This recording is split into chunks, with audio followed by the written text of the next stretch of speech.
What's going on, YouTube? This is Chris Six here, and I'm coming at you with the Raw results from July 4th, 2016. Happy Independence Day, everybody. And the first Raw segment that we were started off with was a food fight that they had supposedly earlier on in the day. All the wrestlers in the locker room end up having a food fight and end up becoming a USA versus World kind of match at that point. We also got graced with Lillian Garcia singing the national anthem today. Now, I actually particularly like Lillian's voice. I've heard a couple other songs that she's done off of the WWE Originals albums. If you haven't heard those, go check those out. I may actually have a link in the description, I don't know. But if I do, check that out from there. Rusev beat Titus O'Neil in the first match for the U.S. Championship belt, and he beat him in the Accolade. Now, he had that sumbitch locked in for a really long time. Titus O'Neil hung in there for a while. I actually thought he could have actually pulled it out, and it was the probably 25-second mark or so before he ended up tapping, so he was in it for a while. We've seen in the next segment that Social Outcast ends up coming out, and they're dressed as Minutemen in honor for 4th of July. Enzo and Cass end up coming out, and they end up rolling completely over everything that Social Outcast have said, made fools out of them, end up beating them in the end with the Boom Shakalaka. We also end up getting a segment with Charlotte bitching about something, and Dana Brooke being right there with the nose stuck up her ass, just like always. And Sasha Banks ends up coming out, and she ends up clearing ring and whomping some major ass. But I like that little segment. It wasn't very long. I wished it could have actually been a match, but hell, it was impressive. Setting up for something for either probably the 19th or sooner, hopefully sooner. Maybe the next Raw we might end up getting a match out of Sasha and Charlotte. So the next match that we end up having was Miz versus Dean Ambrose, champion versus champion match, and Dean Ambrose ended up pulling the win out over the Miz, and that was a pretty impressive match too. Now, the next match that we had was a match between Dolph Ziggler and Seth Rollins. Now, in my opinion, this was probably my favorite match of the night, but I really enjoyed it. Seth Rollins ended up picking up the win, so it was a good match. It really was. It had me on the edge of my seat the entire way through. We had an appearance from Vicky Guerrero tonight. She said she's putting in her papers to have the shot at running SmackDown again. I wasn't really a big fan of Vicky Guerrero, but yeah, so be it. I really hope it sticks with Stephanie and Shane for now, but I do have an idea that neither one of them guys will be your Raw or SmackDown general manager. I have a feeling that there's going to be somebody running either, or each of the brands. But I check out maybe later this week. I might have a prediction of who might be running the brands besides Shane and Stephanie. We had a tag team match against Golden Truth and the Vaudevillains, and that match is pretty decent. I've been a Goldust fan since I was a kid.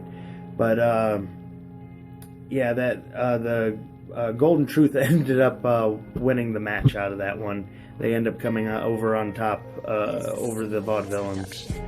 We also had another little segment where John Cena come out to the ring. The club come out to the ring, and then they commence to try beating his ass. And we had Enzo and Cass come out there, and they end up clearing house again twice in the same night. They've cleared house, but yeah, I think Enzo and Cass may be partnering up with John Cena for something against the club. That may be a pretty unique storyline, so I'm looking forward to something like that if they do put that in the works. Next up, we had a Becky Lynch and Summer Rae match, and Becky Lynch ended up coming over on top with the disarmer, making Summer Rae tap. But it was a pretty decent match. I'm a Becky Lynch fan, so I like anything the Irish Lass Kicker does in the ring. I've been following her now, I think now for like 2 years, but she's decent. During tonight, we also had two different segments. One of the Team USA giving their pep talk and backstage. Big Show giving a pretty damn decent speech backstage. And then we also had one later on that this evening, and it was with Team World, and they end up doing their pep talk that completely fell apart. But it was setting up for the main event for the night.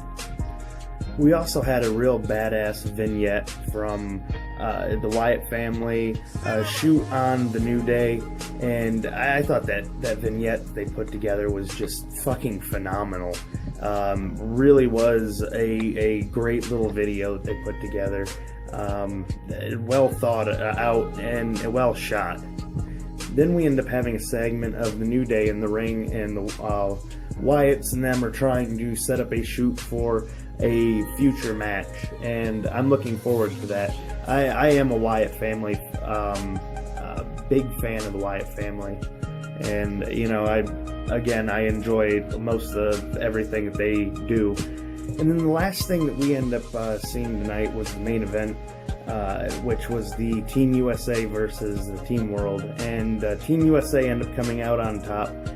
It was a really good match. I did like it. It broke out a couple different times where they had to get shit underneath control, but you know, I like stuff like that. When things go wild, it reminds me of the Attitude Era. I think WWE needs to start shooting some of that Attitude Era stuff and bringing it into some of the modern day stuff, because a lot of us old school fans, we really miss that era.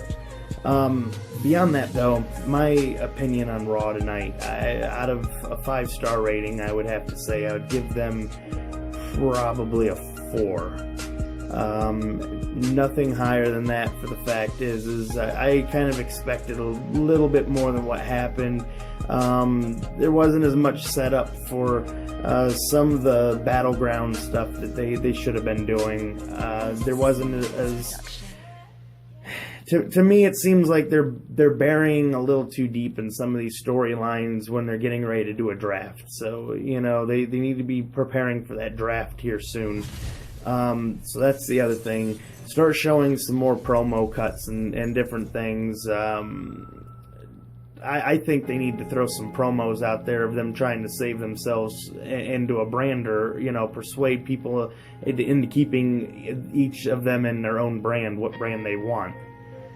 But I'm going to stick at the end of this video my mock draft. I'll throw that little montage at the end of this video, so check that out and everything after this is over.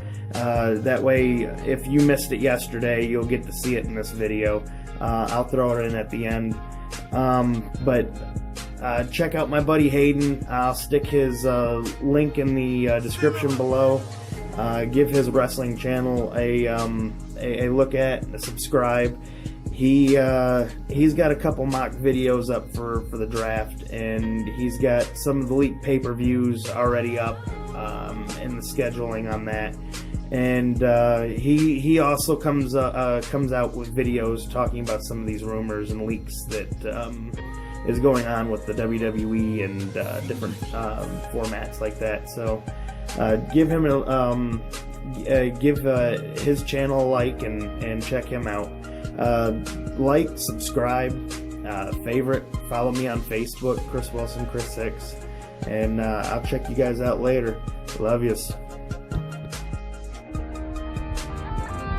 Audio Jungle. Audio Jungle.